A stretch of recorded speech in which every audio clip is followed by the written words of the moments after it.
Hi friends, आज आपण चूना माछर रेसिपी नहीं कि आसी। तो चलते देखा मु कौन कौन करुच्ची। तो प्रथम माछ को भल भाव में धोईदेवे। तो धोइला से लुण, हलदी, अदा रसुण बटा, सोरिष बटा, जीरा गुंड, लंका गुंड, कंचा लंका दीटा, पियाज गोटे छोट छोट कर काटिकी मिसईदेली। आसे चारि भाग फाड़े लेंबू रस से चिपुड़ी देली। तो सब मिसईला मु भल भाव में 5 मिनिट 2 ରୁ 4 मिनिट भल भाव में गोड़े देली। देखंतु भल भाव में गोड़ेला से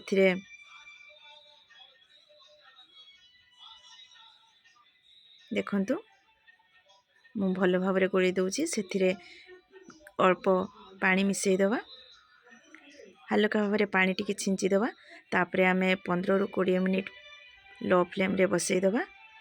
देखंतु गोला सरीगला। तापरे मु ढांकुणा दे दूची। ढांकुणा देला परे मु बसई दूची 5